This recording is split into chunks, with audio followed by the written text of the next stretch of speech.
Baik, untuk sesi selanjutnya adalah sesi intisari dari acara pada hari ini, yaitu adalah acara talk show. Jadi untuk penyampaian talk show yang akan dipandu oleh moderator kita, yang merupakan co-founder dari Job Seeker Company yaitu Bapak Helmi Yahya. Mari kita berikan tepuk tangan untuk Bapak Helmi Yahya.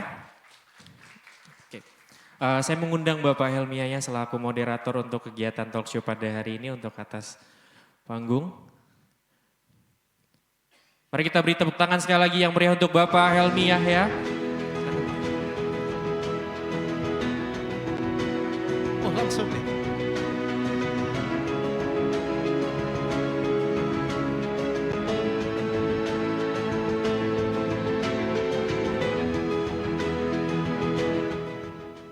Oke, gue nunggu musik ya. Baik, bismillahirrahmanirrahim. Assalamualaikum warahmatullahi wabarakatuh. Hari ini gue tidak akan ngomong politik, percayalah. Ya, udahlah, capek banget ya. Walaupun di luar ada isu pemakzulan, isu apa lagi? Hak angket, kita lupain hari ini. Kita akan bicara sesuatu yang lebih penting ya untuk kemajuan bangsa ke depan. Kita sudah melalui pemilu yang berdarah-darah, saling fitnah, saling hajar ya.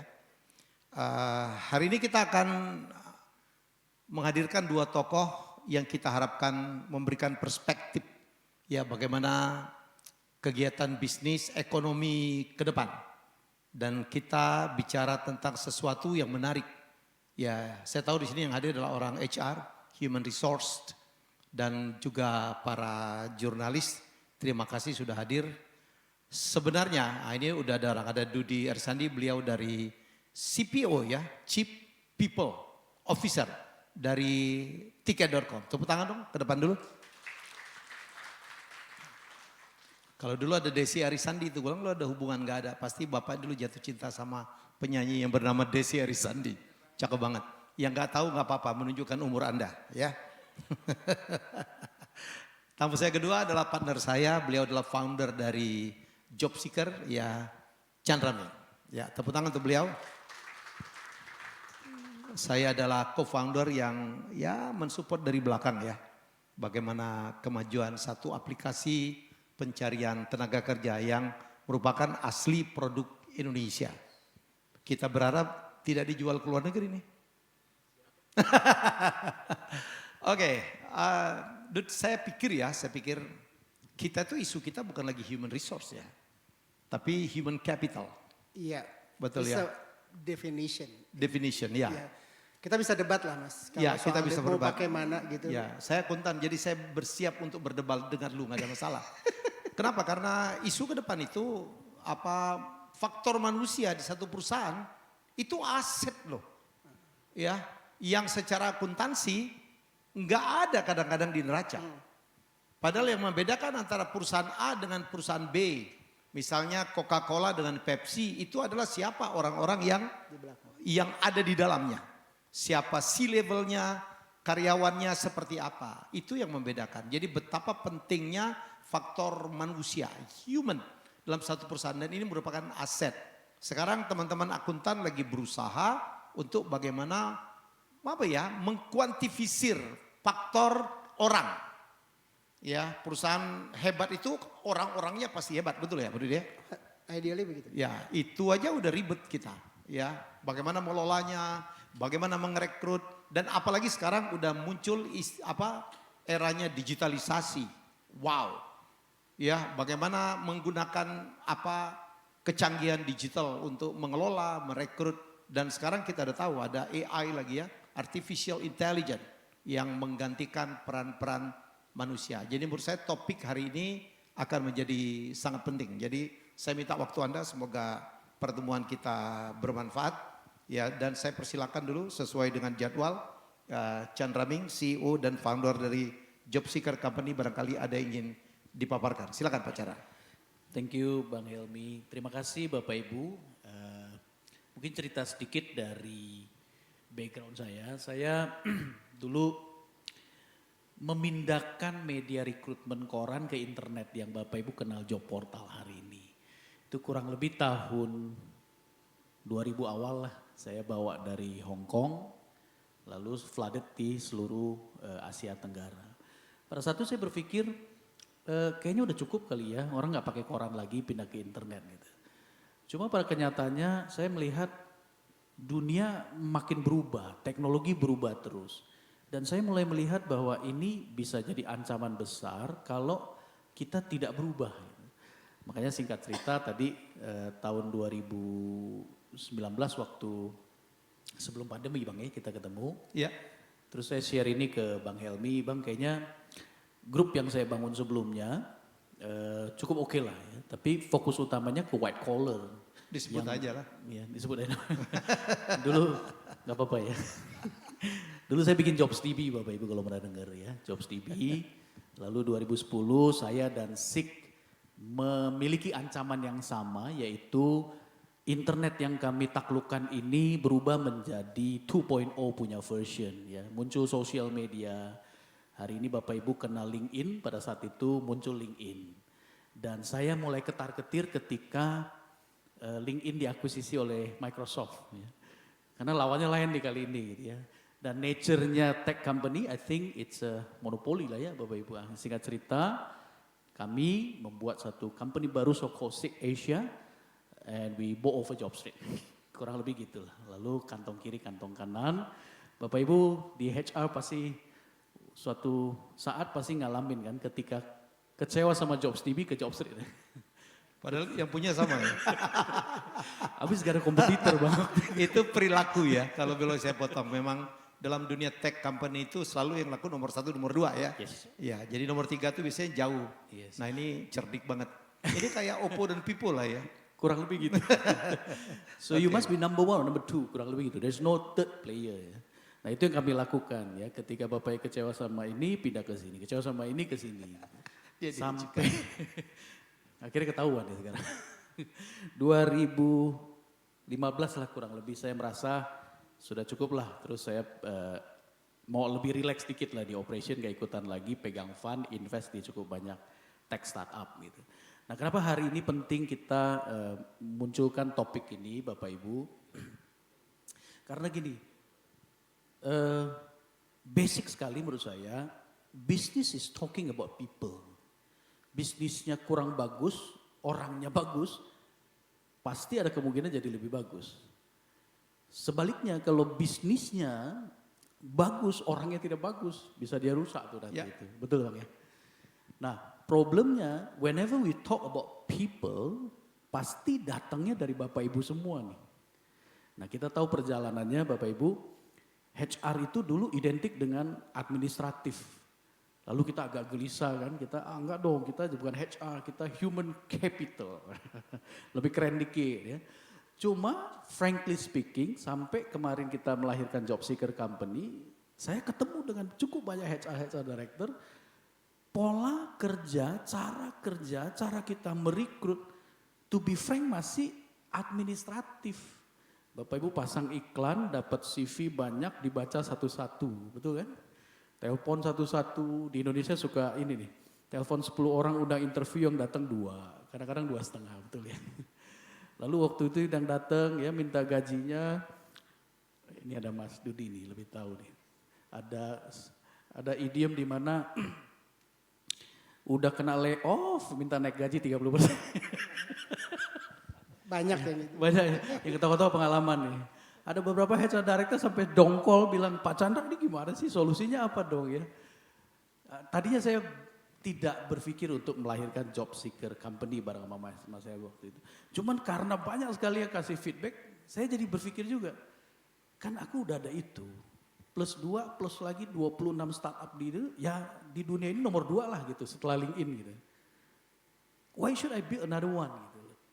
Tapi setelah banyak dengar, akhirnya saya menemukan benar kita di HR, di business owner, kita mesti cepat-cepat berubah Bapak Ibu. Karena lawan kita sebentar lagi lebih artificial lagi di Bapak Ibu. Ya, bayangkan ya. Kita lagi mau merekrut barista ya. Tiba-tiba ada muncul barista yang paling match sama kita. Dulu kita panggil dia interview, sekarang tinggal pencet tombol sudah ada yang interviewin. Dulu recruiter kita satu hari mungkin interview 5-10 orang. Berikutnya recruiter kita bisa interview dengan any kind of language, satu waktu yang bersamaan dia bisa melakukan interview ke ratusan ribu kandidat. And it will give you the right, the more precise people to work with you. Nah ini penting Bapak Ibu. Karena banyak company, waktu 2 tahun, bulan ini kita genap umurnya 2 tahun Bapak Ibu, job seeker company. Dan sudah 2.8 million candidate yang ada di dalam talent pool kita. Jadi kalau Bapak Ibu ke Alfamart, ya, mbak-mbak mas-mas yang di depan Bapak Ibu store assistant-nya itu rekrutnya lewat platform kita. Bapak Ibu ke Range Market, ya pilarnya Mas Dudi juga, itu dari kita juga. Ya Bapak Ibu berobat ke rumah sakit mitra keluarga, itu perawat-perawatnya dari kita juga tuh. We build tech, mungkin quote unquote yang HR tech tapi yang berlandaskan artificial untuk helping replacing proses ini. Nah inilah yang penting Bapak Ibu, ini that's why saya bilang ke Mas Emil, Mas kayaknya kita mesti kumpulin teman-teman HR juga nih. Karena masih banyak yang, Pak saya udah punya ini, punya ini. It is not about you own it or you don't own it. It is all about do you fix the problem or not. Nah saya 2 tahun ini di Indonesia, bahkan ada business owner bang yang Pak Chandra sebut aja deh. Mau bisnis apa saya ada. Mau bisnis apa juga saya bisa. Ya. The only problem that I face adalah I don't have the people Pak. So that's why don't we work together? You help me, I help you. Gitu. Sampai seperti itu deh Bapak Ibu. Saya pikir itu yang menjadi landasan kenapa kita melahirkan Job Seeker Company. And also hari ini kenapa kita kumpul di tempat ini. Paling enggak ini jadi trigger untuk semua kita. Start changing. Because we gonna face satu fase bukan hanya hiring Bapak Ibu, proses hiring, proses managing people. At the end of the day ujungnya adalah HR bukan lagi admin, bukan human capital, tetapi sampai ke ujung tuh business driven. Bapak Ibu peranan Bapak Ibu penting buat semua business owner di tempat ini, sangat penting. Because business is talking about people. Job Seeker Company aja bang, 6 bulan pertama kan kita cari CEO nggak ketemu.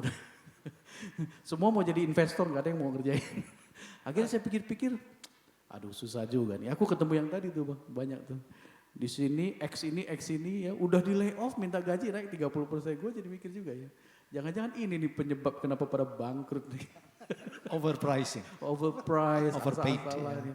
Akhirnya saya decide 1,5 tahun terakhir full time jadi CEO dari Job Seeker Company ya. Jadi mudah-mudahan kami bisa banyak bantu Bapak Ibu untuk start. Ya, jadi kalau dulu saya sudah bantu perusahaan-perusahaan 50.000 perusahaan di Indonesia pindah merekrut dari koran pindah ke internet. Nah mudah-mudahan hari ini Bapak Ibu punya teknologi robot-robot baru yang bisa bantuin Bapak Ibu lebih precise, lebih cepat. Saya pikir dari saya itu bang. Oke, tepuk tangan untuk Chandra. Thank you. Jadi boleh gue cerita ya, ini lucu saya ketemu dia. Waktu itu saya habis dipecat jadi dirut TVRI yang viral itu. Di layoff. Enggak, dipecat. Layoff tuh masih keren tau enggak? Masih ada pesangon, dipecat. Ya viral gitu. Selalu saya begitu ya. Saya tuh kan 3 kali kalah pilkada. Jadi dirut TVRI, gue pikir gue tuh dirut TVRI paling keren dipecat juga. Gue nyalek, diminta nyalek, gue pikir gue pasti menang. Enggak menang juga. Tapi selalu ya, selalu. Sedikit sharing. Semoga jadi motivasi. Satu pintu tertutup, saya dapat 10 pintu itu terbuka. Ya, saya bayangin begitu saya dipecat jadi TVRI, end up gue punya lebih dari 10 perusahaan. CEO, komisaris, advisor. Nah salah satu tuh, ada seorang Chandra Ming, tiba-tiba ngirim message di LinkedIn ya. Gue tuh jarang buka LinkedIn. Ya, ini kayaknya menarik. Dan gue jarang juga merespon. Gue respon. Ketemulah, bang gue punya mau bikin ini nih. Gue dulu di JobsDB, di Jobstreet. Dulu namanya Career Path namanya ya. Gue bantu dia tuh jualin ke memperkenalkan ke menteri, ditolak. Wah biasa aja banget. Tapi ada yang lucu. Sebenarnya dia nyari Tantowi Yahya loh. Ya. Dia nyari Tantowi ya. Tantowi kan gak ada LinkedIn-nya gitu. Ya gue tuh punya gitu walaupun gak aktif. Dan gue jarang buka, 3 bulan sekali gue buka. Akhirnya kita ketemu gitu. Jadi kalau ini jadi unicorn, amin, tahun depan insya Allah unicorn ya. Amin, amin, amin. Ya, saya punya saham kecil-kecilan, saya akan bikin rezeki yang tertukar. Saya akan kasih Tantowi apalah gitu. Jadi ini menarik, sebelum saya lempar Q&A, dan saya oke banget, saya memperagakan saya kan semacam door opener gitu. Ya kalau saya ada di satu perusahaan, Bang bisa nggak ketemu Sandi? Bang bisa nggak ketemu Gita Wirjawan? Itu tugas saya. Bilang bro, ini ada ide bisnis keren banget. Dan sekarang di advisor kita ada saya, ada Sandi Uno, dan ada Gita Wirjawan ya. Dan ada beberapa nama yang lain. Dan saya dipercaya juga jadi komisaris untuk yang Job Seeker Indonesia. Jadi menurut gua keren banget. Ada yang mau tanya? Ada yang mau tanya kalau enggak saya nanya dulu nih. Chan, trennya apa HR di Indonesia itu kayak apa sih? Dengan adanya digitalisasi dan adanya kemajuan artificial intelligence. I think kita bukan akan lagi ke sana, bukan tren lagi Bang, tetapi sudah mulai masuk ke situ. Yaitu satu kecerdasan artificial yang akan menggantikan proses-proses rutin yang kita lakukan tiap hari di HR. Ya. Contoh misalkan Bapak Ibu kalau dulu menulis iklan lowongan. Nah dulu kan caranya lihat punya orang lain di copy paste terus diedit-edit kan. Terus bikin versi sendiri, di verify, terus di file, setiap kali mau rekrut itu terus dimunculkan. Hari ini yang menulis iklan lowongan sudah artificial intelligence, AI yang tulisin. Nah LinkedIn sudah lakukan itu, job seeker pun melakukan hal yang sama, cuma lebih enhance buat market Indonesia. Karena AI itu gini, ini yang saya percaya, makanya saya ketika ditanya, Pak, are you creating an AI company? Mungkin ya, tetapi buat saya AI itu gini, it should be a big data game being processed by what people call machine learning, baru outputnya itu. Ya, kayak contoh mungkin 12 bulan yang lalu, 1 tahunan yang lalu kita dengar ChatGPT. ChatGPT. Punyanya si OpenAI ya. OpenAI. Investornya salah satunya Elon Musk. So we thought that tanya apapun kepada dia, dia respon dengan cepat. Oh, it's a kind of chatbot. Not yet. Ya, itu baru awal tuh.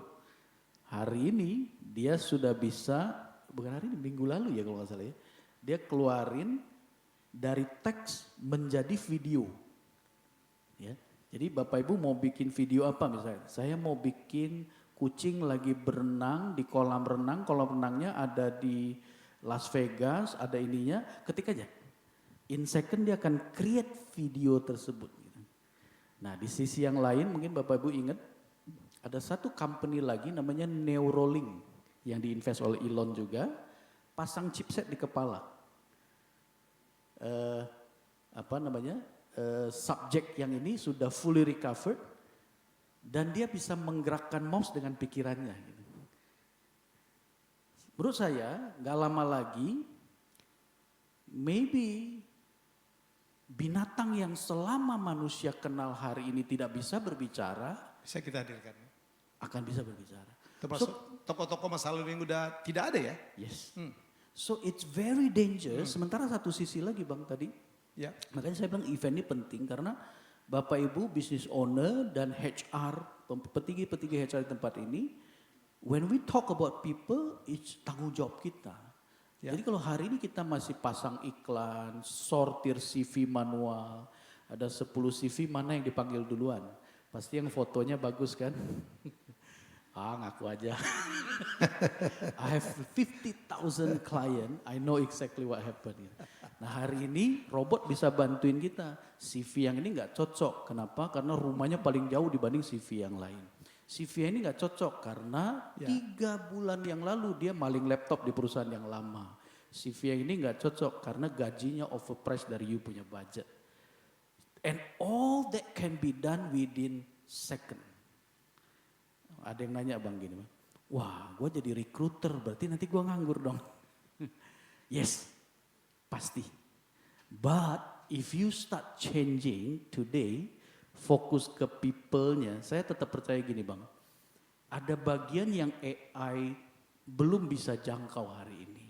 Kayak intuisi, yang kayak model-model gitu belum tuh. Nah, jadi semua big data ini kita bisa gunakan untuk memperkaya cara kita melakukan judgment whenever we spoke about recruitment gitu. Oke. Nah, trending ini udah mulai di Bang ke situ. Yang saya khawatirkan adalah kayak gini Bang. Dulu waktu saya pindahin koran ke internet, orang juga skeptik. Feedback yang saya dapat adalah, Pak, nggak serius Pak yang di internet Pak, karena internet identik dengan main game gitu. Chatting, bercanda, panggil 10 yang datang 2 orang. Kalau koran kan dia lebih serius Pak. Dia print CV, kirim PT Pos ya. Masih ingat Bapak Ibu dulu kan kirimnya ke PO Box ya. Ya, yang ingat pasti ketahuan umurnya. Anak Dia milenial nggak kenal PO Box lagi. Ya. Jadi dia lebih serius makanya lebih ini. But hari ini siapa lagi Bapak Ibu yang baca koran, siapa lagi yang masih merekrut pasang iklan di koran. Ya. And that is baru 15-16 tahun yang lalu gitu. Dan yang ini nih Bapak Ibu, it will start changingnya menurut saya nggak lebih dari 2 tahun ke depan. All will be WhatsApp dengan tag yang ini. Makanya tadi pagi saya baru dengar Bang, Apple yang invest sudah begitu banyak uang bikin Apple Car, mobilnya Apple, pagi ini di stop. Alokasi budgetnya dipindahin ke AI semua ini. Jadi kalau tech giant di dunia ini kan nggak banyak Bang.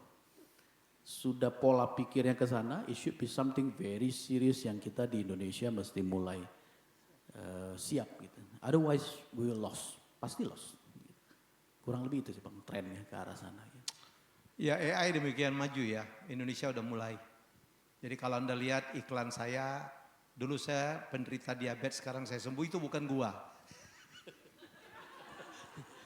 Ada yang percaya tuh Bang di sini. Banyak. Teman gua pada konfirmasi, yuk Mi, lu sembuh Mi.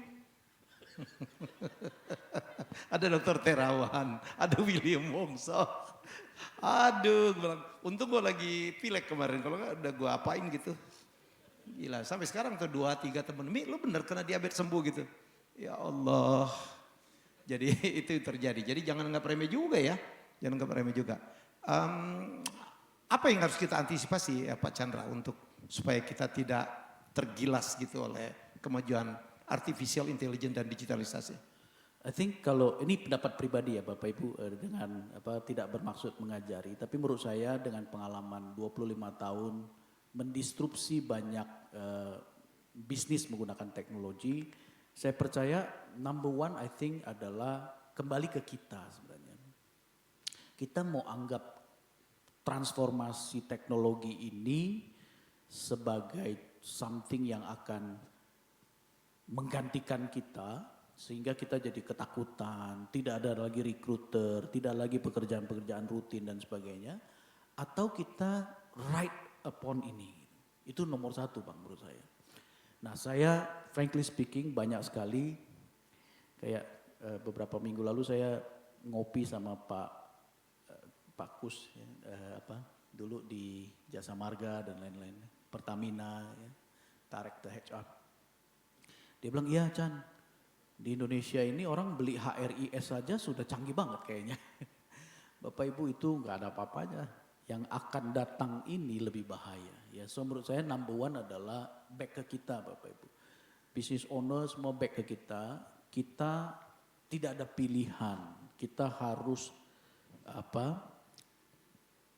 sadar bahwa ini akan terjadi. Gitu. Ya. Untuk itulah langkah kedua kita mulai mendalami. Kalau kita tidak merasa bahwa ini penting, kita nggak akan put serious attention to itu. Ya. Saya yakin Bapak Ibu hadir di tempat ini because of you know that this is very important for you. That's why you are here. Ya, jadi nomor 1 kita mesti sadar bahwa ini akan terjadi dan semakin terjadi. Aku cerita dikit Bang ya. Ini contoh nih, kalau Bapak Ibu bisnisnya retail, dulu traditional market itu didistrupsi oleh yang namanya modern market. Ya, lahirlah yang namanya Walmart, punya keluarga Walton di US. Lalu ini dikopi ke beberapa negara, ke Eropa. Kalau Indonesia, kita ingat dulu ada Carrefour, Hero, dan lain-lain. Mendistrupsi traditional market. 50 tahun win. Ya. But modern market itu didistrupsi oleh e-commerce kurang lebih 15 tahun yang lalu. Dan e-commerce cuma butuh waktu 2 atau 3 tahun didistrupsi oleh yang namanya social commerce. Bentuk konkretnya keranjang kuning. Ada yang joget-joget, ya TikTok lagi gila nih, ya klik keranjang kuning. Hanya butuh waktu 6 tahun dari pertama kali dimulai, dia bisa melejit sampai 6 billion US dollar revenue, 6 tahun. Sementara Snapchat, Meta, dan lain butuh waktu 14 tahun. Itu pun masuk di bawah 6 billion. Tuh. Ya. Nah ada satu lagi nih, saking urgentnya.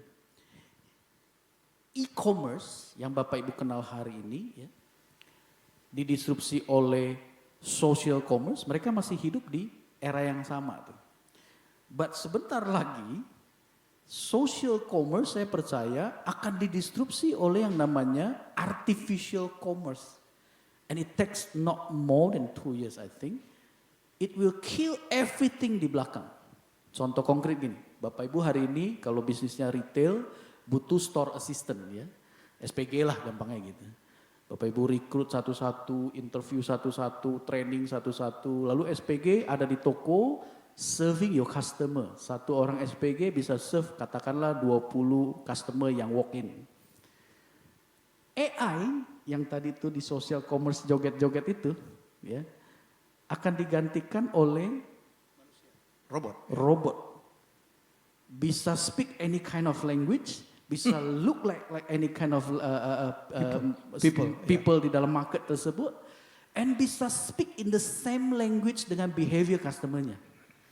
Misalkan ya, saya suka dengan arsitek, ya, arsitektur dan lain-lain ya. Nah saya akan di-feeding oleh SPG yang speak in my mother tongue language, dengan my behavior, dengan my hobby. Kita ingat dulu kan, people love to buy from their friends, right? Nah, yang ini betul-betul robotnya become their friends nih. Dan ini bahaya Bapak Ibu. Semua yang di belakang itu pasti akan terdistribusi itu. Dan imagine Bapak Ibu rekrut SPG bisa rekrut berapa orang. Alfamart itu karena kami bantuin ya, 6 bulan 700.000 kandidat melamar. Ya, 6 bulan. SPG yang akan ada di social commerce ini jumlahnya unlimited Bapak Ibu. Tinggal bayar aja pakai token ya.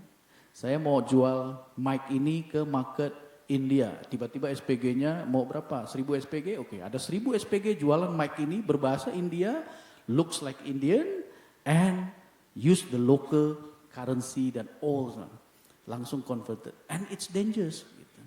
So that's why Bapak Ibu strongly suggest, number 1 kita mesti wake up, ini real terjadi di depan kita. Number 2, let's dig further, apa yang harus kita lakukan untuk kita bisa tidak tergantikan. Ya. Nah saya percaya yang ketiga Bapak Ibu, people tetap, ini sampai hari ini saya percaya, people tetap tidak bisa 100% digantikan oleh robot sampai hari ini. Nah itulah peranan kita, makanya kita kan kayak Mas Dudi kan, chief of people kan. We talk about people, we focus on people ya. Dalamnya hati itu kita masih bisa pegang. Itu kita fokus ke situ, jangan fokus ke admin jobnya. Kalau ke admin job rutin kita kalah pasti. I think 3 itu Bang, sederhana. Oke, untuk memberikan perspektif gitu ya, karena banyak teman-teman media biar tahu juga seberapa canggih si job seeker itu. Kan kita sudah punya 2,8 juta database ya, yang pelamar yang ada di dalam database kita. Apa bedanya yang mereka melamar ke kita tuh? Barangkali Pak Chandra bisa ngeliatin yang apa, mereka mengirimkan video dan di aplikasi kita. Jadi Bapak Ibu, saya demokan live aja ya. Ya. Misalkan Bapak Ibu mau merekrut seorang barista gitu ya. tinggal download Job Seeker Partners, ketik aja barista. Nanti aplikasi ini akan tunjukin ke Bapak Ibu. Perkenalkan, nama saya Munawara. Biasa dipanggil Muna. You just swipe Tinggal pilih ya. Assalamualaikum warahmatullahi wabarakatuh. Perkenalkan, nama saya Muhammad. and if you like the candidate, Baik, perkenalkan saya Novalera. just click over. Nanti dia akan dapat notification confirm and then you just talk with them directly like. Ada yang bilang, Pak ini kayak itu Pak aplikasi kencan. Swipe kiri, swipe kanan itu. Tinder. Saya kurang paham sampai detik ini saya nggak tahu Tinder itu apaan. So itu salah satu fitur ya Bapak Ibu dan ini bisa di apps kalau Bapak Ibu di corporate nanti ada HRMS sama juga bisa akses ke situ. And it's 2.8 million candidate 2 tahun bulan ini umur kita. Gitu. And it's gonna be very powerful. Sepowerful itulah artificial intelligence bantuin kita Bapak Ibu. Bayangin ya, dulu kalau kita nerima rekrutmen ya, surat lamaran gitu, fotonya bagus semua ya. Kayak foto caleg-caleg itu di Photoshop semua tuh. Ya, di DPD itu kan sempat jadi kasus tuh di daerah saya. Karena aslinya nggak secantik itu tuh. Ya kan, di Photoshop gitu kan kita sering ketipu. Kita ini, wah fotonya keren begitu terima, kok jauh ya bedanya. Belum lagi orang kayaknya, wah cantik-cantik, tapi begitu ngomong kita kan tahu. Ini orang yang kita mau atau tidak ya kan. Jadi menurut saya ini gila tuh dia memperkenalkan diri nama saya ini, pengalaman saya ini. Oke, ada yang mau tanya dengan Pak Chandra Ming, silakan. Sebelum saya ke Pak Dudi Arisandi. Belum? Oke, digabung dulu. Oke, Pak Dudi, time is yours. Kita bicara tentang leadership, strategi gitu ya. Sesuai pengalaman Anda sebagai seorang HR. Silakan Pak. Baik, terima kasih. Assalamualaikum warahmatullahi wabarakatuh. Waalaikumsalam. Berakit-rakit ke hulu, berenang-renang ke tepian. Kita kenalan aja dulu, siapa tahu abis ini ada yang mau titip lamaran. Gitu. Sayangnya tiket.com lagi hiring freeze. Daun talas, daun keladi, kena hujan, daunnya basah. Cakep. Hati-hati kalau udah kenal sama Pak Dudi, nanti malam tidurnya gelisah. Tapi yang cewek ya, yang cowok nggak usah. Gitu. Tapi kenyataan yang cowok lebih banyak yang gelisah. Kalau yang cowok swipe kiri, bukan swipe kanan. Oke, saya Dudi Arisandi, saat ini CPO. CPO-nya benar tadi Chief People, tapi sering dipeleset kan kalau di kantor Mas Helmi itu Chief Pantun Mas. Gitu, jadi memang tukang pantun. Gitu. Ya, saya mau mulai justru dari apa yang diperbincangkan tentang tadi bicara soal bahwa tadi diulang terus tuh, berulang-ulang. Mungkin kalau ada word count, kata people ini udah ratusan kali disebut oleh berdua tadi. Oleh Mas Helmi sama Mas Chandra. Dan kemudian ada kata berikutnya people itu aset. Tapi the problem adalah kenapa sampai kita harus nyari? Kalau gitu, kalau semua people kita anggap semuanya aset. Karena memang nggak begitu. Ya, so kalau saya selalu akan bilang begini, we need to find the right people for the organization. So nggak hanya sekedar people, tapi the right people. Nah the right people inilah yang teknologi bisa bantu, ada sense manusia yang tidak bisa digantikan ketika berinteraksi, gitu ya. Ini yang nggak bisa digantikan.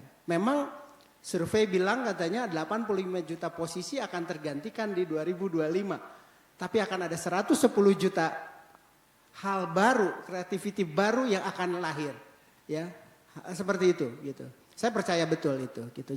Tergantung kita mau innovate atau enggak. Nah balik lagi, ketika kita konteksnya bicara mencari the right people, nah disinilah kita perlu strategi bagaimana mengelola kita peran, karena kebetulan saya di HR, bagaimana peran kita sebagai pelaku HR itu menjadi strategic partner untuk bisnis.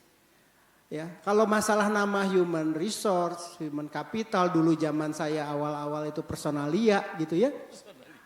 Yang nerima lamaran pakai amplop coklat, PO Box tadi, ya makanya kalau zaman dulu katanya HRD-nya didoain supaya kuburannya tidak penuh dengan amplop coklat katanya gitu ya.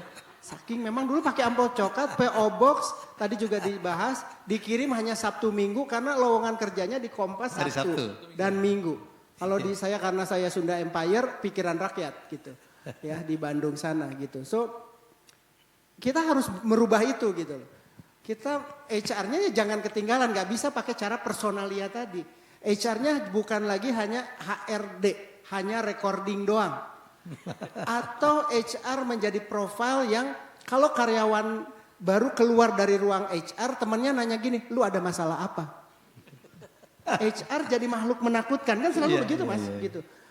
Kita nggak bisa lagi bermain jagoan-jagoanan sebagai praktisi HR. We need to think, karena the future of work is today gitu loh. Bukan nunggu 2025 atau generasi emas 2045, enggak, mulai hari ini. Tadi Mas Ana udah jelasin semua tuh. Ya, kita bisa, udah mulai tuh ada robot buat jadi istri gitu kan. Dulu saya bayangin filmnya Ghost gitu ya. Demi Moore sama Patrick Swayze yang seangkatan. Yang seangkatan gitu ya. Dulu kan ngobrol dengan dalam tanda petik itu hantu. Sekarang bisa dengan teknologi ngobrol dengan mungkin siapa yang kita pengen.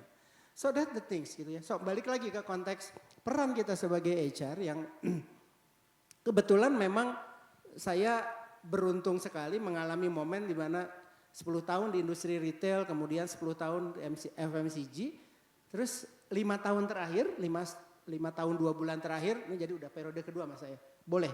Boleh. Gitu ya. 3 periode juga boleh kata anak-anak di tiket. 3 periode di sini boleh pak gitu kan. Gak usah minta izin ke dewan. Gitu. Jadi beruntung sekali melihat semua proses perubahan bagaimana organisasi itu bergeser. Dan again ini kayak blessing juga ketika di 10 tahun terakhir yang lalu gitu ya. Karir saya banyak di multinational company. Kenapa? Dan mereka udah canggih-canggih gitu ya.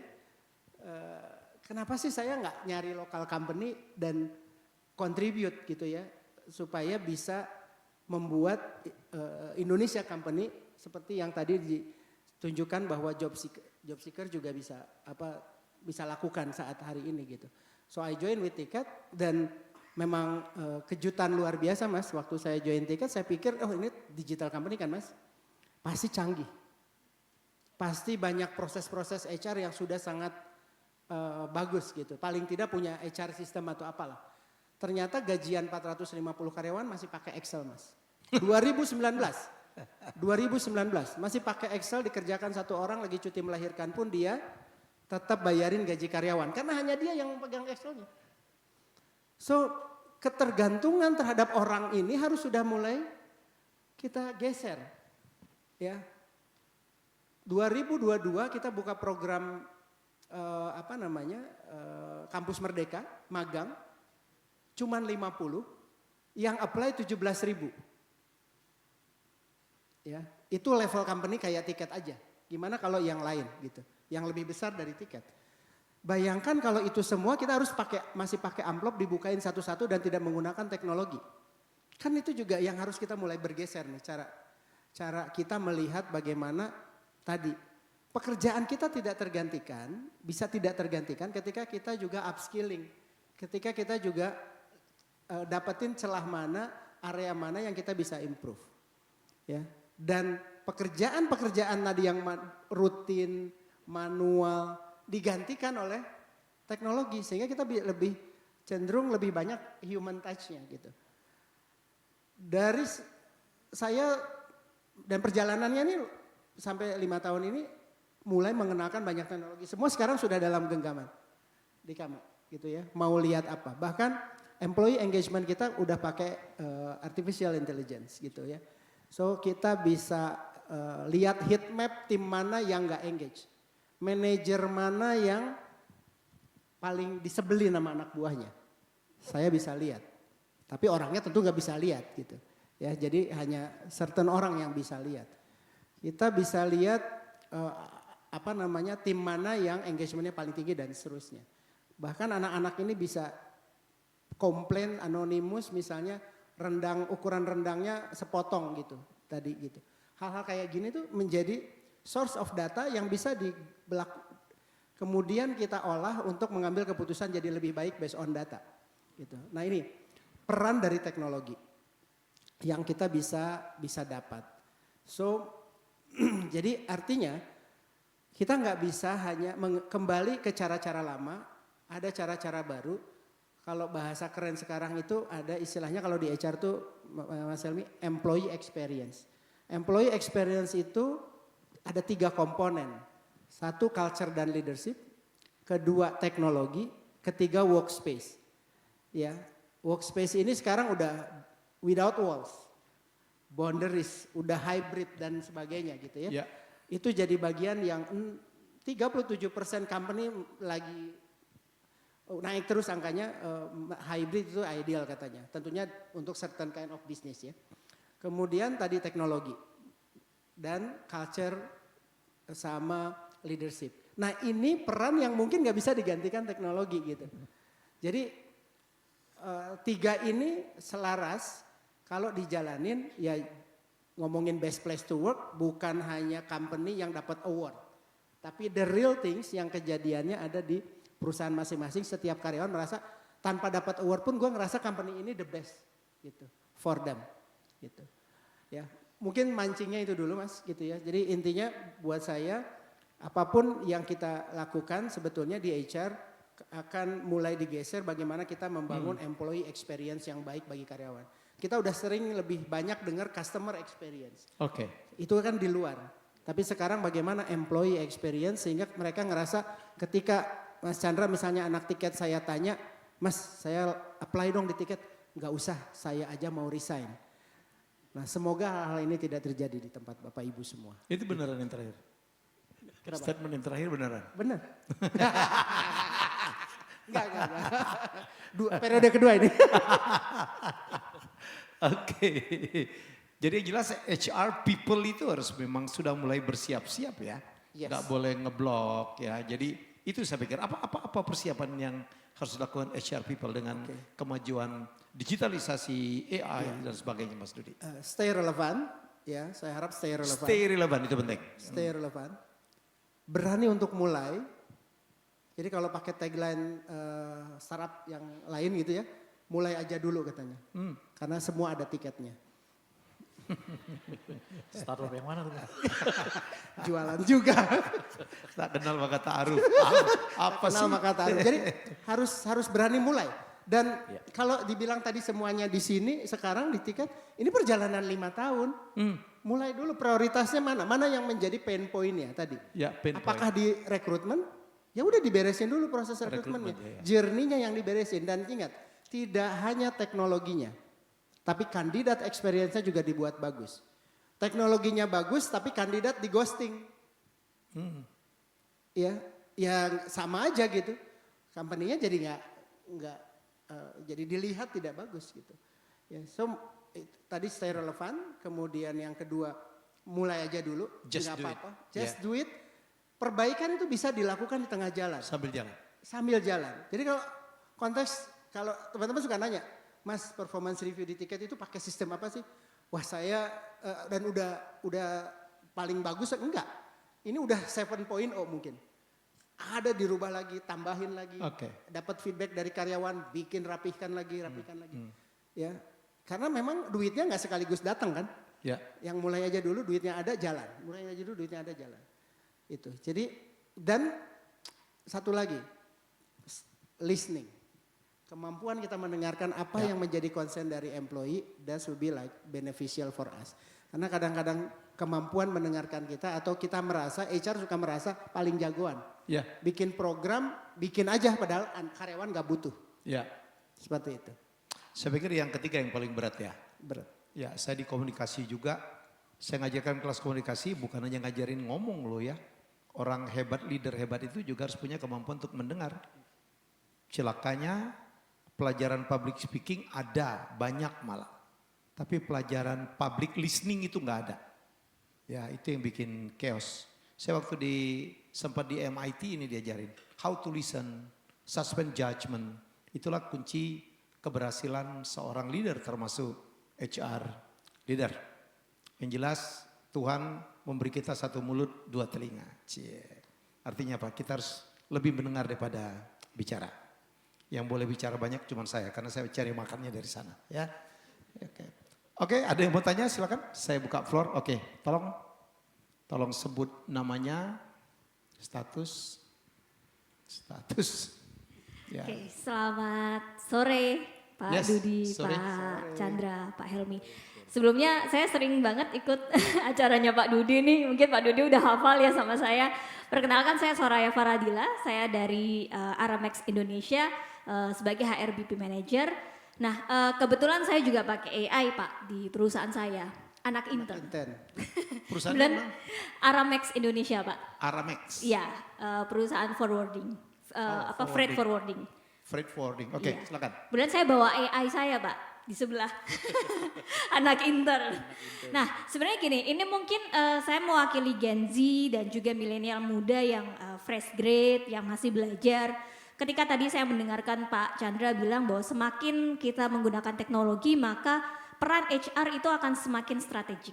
Dan pada saat ketika kita melihat posisi yang ada untuk strategik itu rata-rata dihuni oleh mereka-mereka yang sudah professional experience, mereka yang sudah mungkin sudah di posisi leader, manager, sehingga akhirnya bagaimana nasib-nasib anak-anak muda, fresh grade, milenial yang baru lulus, atau mereka yang udah tertarik di HR, tapi mereka nggak dapat kesempatan untuk pegang strategik Pak, karena yang bagian operasional itu semuanya sudah teknologi.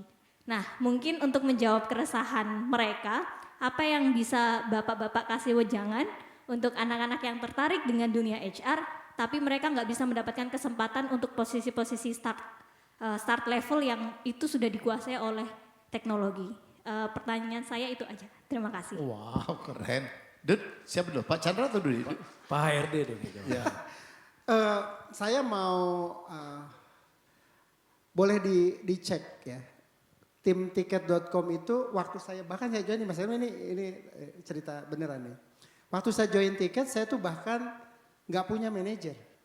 Jadi they hire me as a first chief di HR di tiket. Ada satu manajer waktu itu lagi notice period resign. Tim saya junior semua. Oke. Gitu. Dan it depends on how you trust your team dan ngasih ruang dan ngasih kesempatan. Problemnya kan dikasih kesempatan apa enggak nih anak-anak muda ini gitu.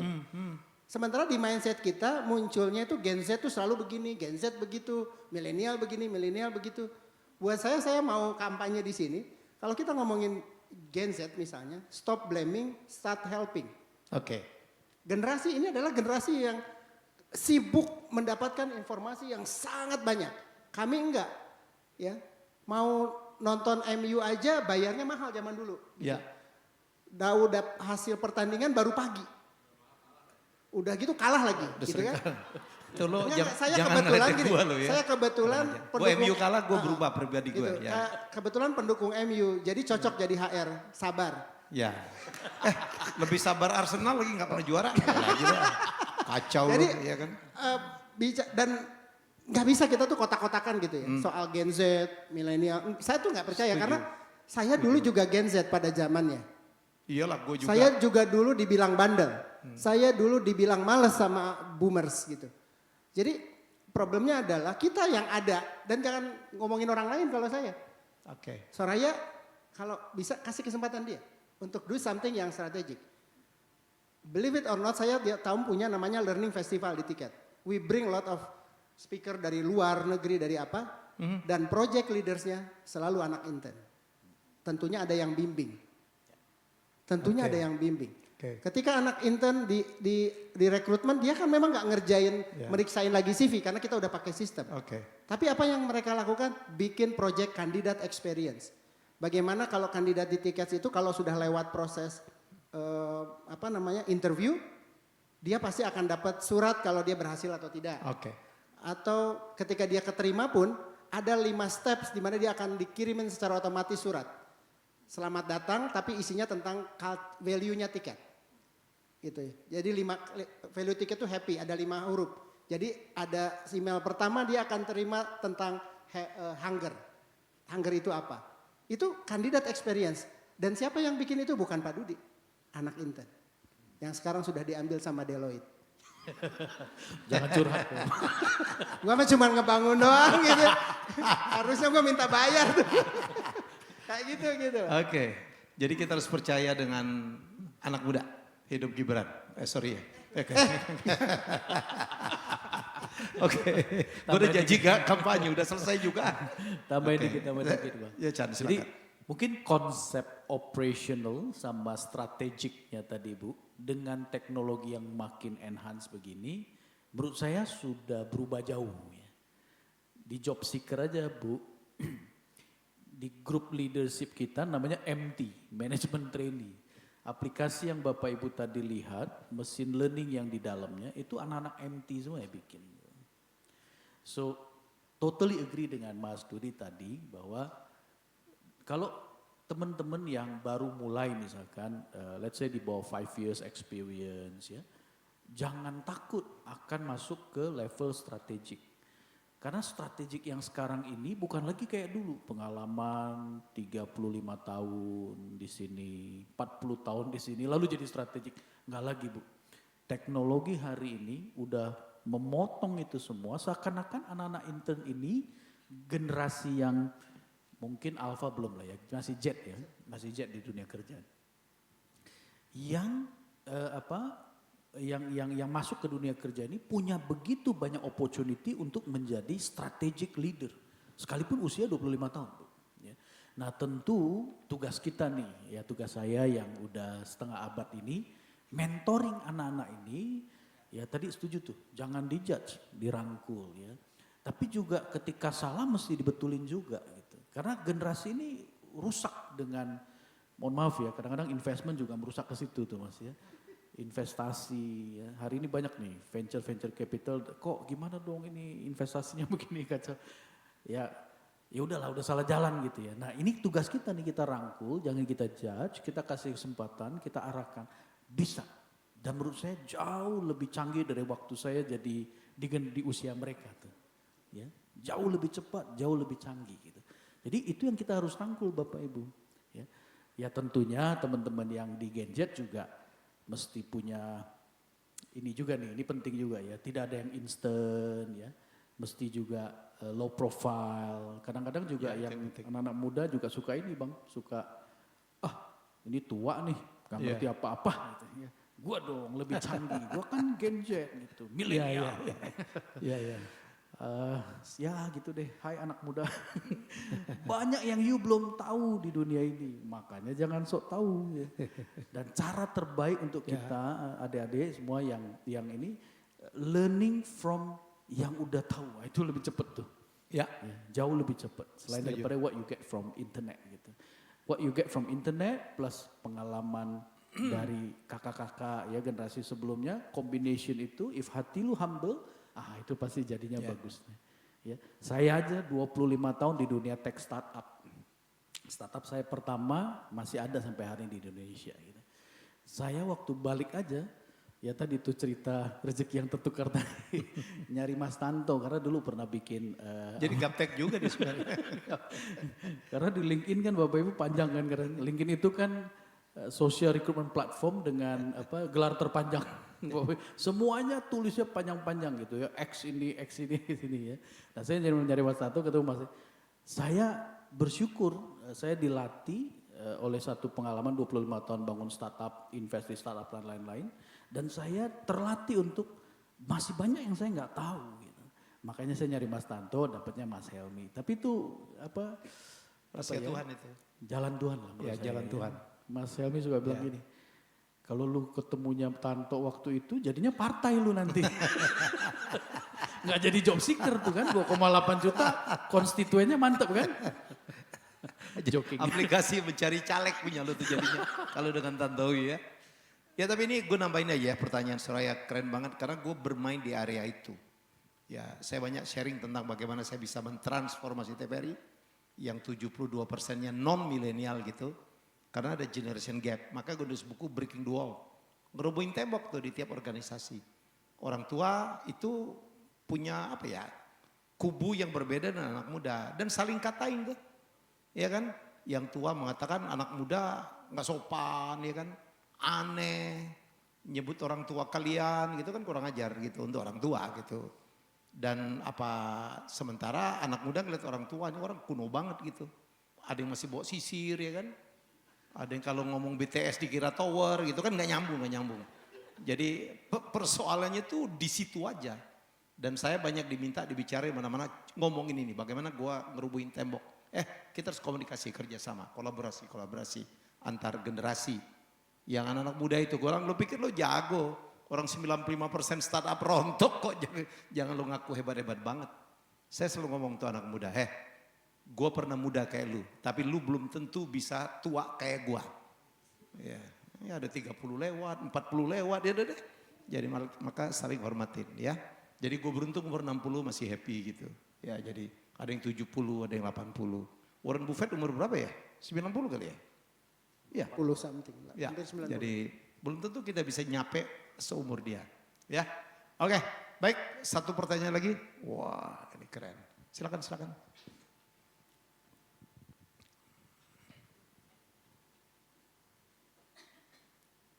Sudah on kali? Sudah. Tolong. Cek. Oh. Yap. Ya, selamat sore. Terima kasih. Memperkenalkan diri dulu. Nama saya Hera Oktaviani. Saya dari Willis Tower Watson Indonesia. Kebetulan pegang employee experience. So saya setuju banget apa yang dikatakan sama Pak Dudi bahwa insight itu penting, tapi digalinya nggak cuma dari top tapi dari down juga, bottom up juga. Nah, ketika kita sesuai dengan leverage HR Tech scale up your business ini menarik sekali karena terkadang kita membutuhkan prediksi tertentu, tapi kadang finance-nya nggak mau denger. Kayak angkanya, lu bisa kasih angka gue berapa dengan gue investasi di situ, betul ya? Iya. Pak, tadi Bapak bilang jangan salah investasi ini. Nah, that's why one of the insight kalau menurut pengalaman kita adalah take the data and then put the question yang benar-benar pas dan pengen kita gali. Pak Dudi insight-nya di situ, Pak Helmi tadi juga insight-nya di situ, jadi investasinya nggak salah. Nah, menurut tadi Mbak siapa dari Mbak Soraya. Mbak Soraya ini sebelah saya anak milenial, tapi dia udah jadi project manager. Wow, tepuk tangan dong. Iya, untuk survei di Indonesia dia yang pegang. Saya pikir robot bukan ya sebelah. Ini bukan I tapi AM, Amelia Maharani. No, kidding. So basically trust to your team is very important. I have very lenient team ever, cuman 3 orang, and then she is one of the team. Kalau kita nggak percaya, kita nggak bisa. Kita 1 tahun Amelia berjuang ya. Nah, pertanyaan saya mungkin nggak ke sana, nggak mau curhat juga. Salam kenal, Pak Chandra, Pak Dudi. Mungkin ke Pak Chandra dulu. My question is menarik sekali Pak. Apakah mungkin Pak Chandra dengan adanya experience ini, tidak hanya tadi ya white collar mungkin target pertama, tapi blue collar itu target pertama tuh yang masif rekrutmen begitu ya, seperti Alpha atau mitra keluarga dan sebagainya. Mungkin bisa dibangun juga Pak, kira-kira ada kesana nggak Pak? Experience untuk para blue collar, white collar atau orang-orang yang spesialis yang tadi di PHP-in begitu ya. Jadi kita lebih transparan nih, memang kalau secara journey itu nggak pas, jadi benar-benar ada gitu Pak di produknya si job seeker, karena saya jujur butuh juga seperti itu. Ini saya ketika saya lihat di recruiter saya, tahapan saya udah tapi kok dia masih tetap di yellow gitu. Saya pengen lihat juga nih. Nah, itu sebagai si yang melamar maupun yang user. Nah, untuk white collar-nya lah atau spesialis di luar yang mes. Untuk Pak Dudi, satu lagi Pak Dudi. Menarik Pak Dudi, tiket.com mungkin yang lain-lain masih sudah bertumbangan, tiket.com tetap maju, saya juga pakai tiket.com. Pak, gimana Bapak mempertahankan semangat anak-anak Bapak ketika ngelihat startup lain udah mulai runtuh Pak? Itu saya butuh. Thank you so much. Wow. Luar biasa. Mantep ini pertanyaannya. Mantep. Gue juga gak kepikir tuh Chan, silakan. Thank you Bu, thank you ya. Jadi gini Bu, memang kami mulai dari blue collar ya, tapi in reality hari ini 76% memang blue collar, tapi sisanya 24% itu white collar. Ya. Lalu yang kedua tadi, bisa nggak ke white collar? Kami membangun ke sana juga Bu, karena memang tools atau tech yang kami bangun ini yang penting dia dikasih makannya banyak gitu, big datanya tadi itu. Dan kenyataannya 24% ke situ. Salah contoh tadi mitra keluarga. Bu Joyce itu waktu ketemu saya curhatnya, Pak susah banget nih nyari perawat. It's very specific, sulit gitu. Dan ketika kami mulai ngobrol lebih lanjut, ya kami mulai implementasi toolsnya. Nah pemikiran, nah ini nyambung yang pertama tadi Bu, curhat antara pertengkaran antara HR dan finance ya. Soal budget kan biasanya. Beliau juga gitu, Pak ini berapa miliar Pak harganya Pak. Nah ini yang saya percaya Bapak Ibu. Teknologi makin canggih harusnya makin murah. That's what I believe gitu. Bapak Ibu pasti sudah banyak punya tools. Ya. Dan beberapa tools yang dari luar nggak murah pasti. Sebenarnya nggak perlu semahal itu. Dan ketika kami mulai bangun, harganya mungkin 1/5 dari harga yang selama ini dia udah spend gitu. Jadi sebenarnya tidak perlu semahal itu.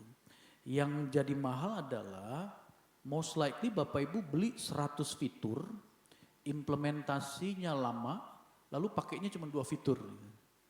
That's why banyak yang beli ini, tapi yang kepake cuma dikit.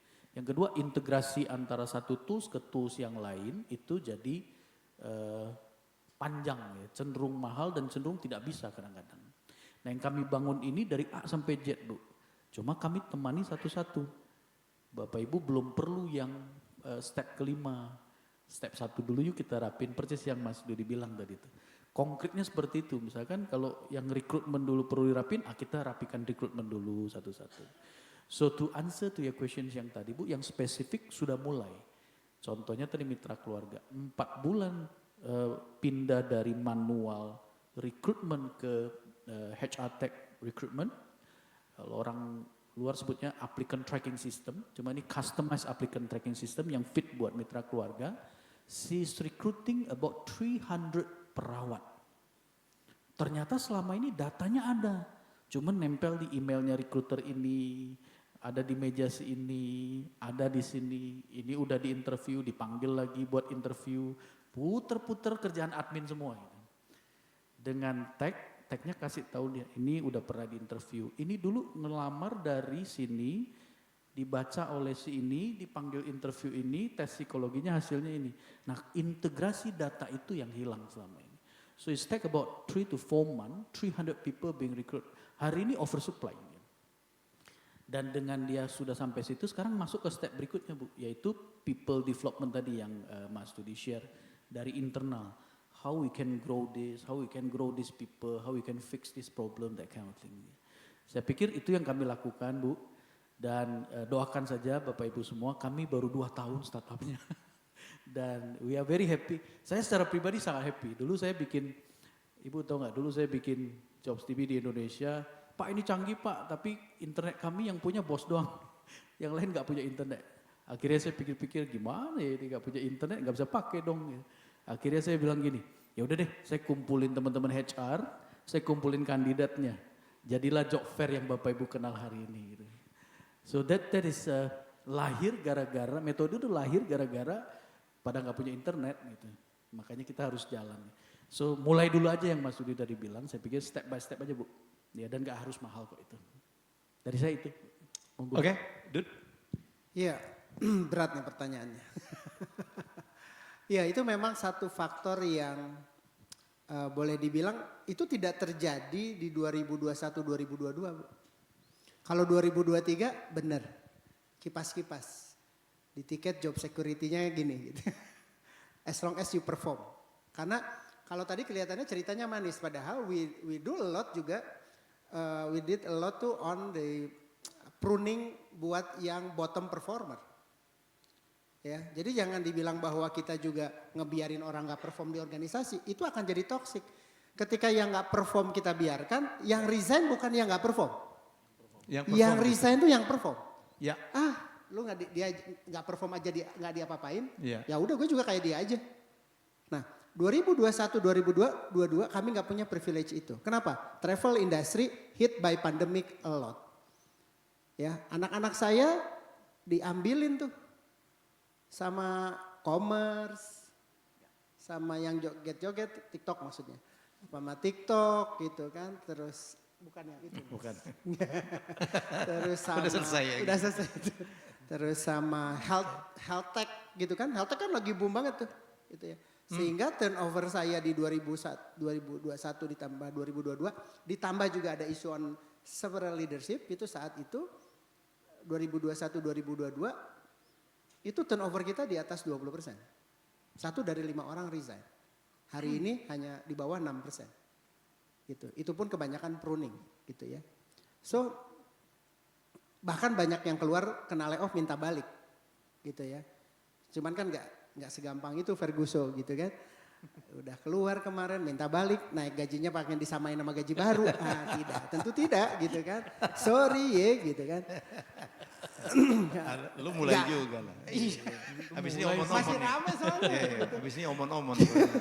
Jadi, nah gimana sih caranya ngebangun supaya confidence level anak-anak teman-teman itu believe terhadap this industry. Karena kita juga nggak boleh membuat industri ini jadi lemah gara-gara layoff. Ya. Ada yang mati hari ini, ada yang layoff hari ini, ada yang tumbuh besok. Ya.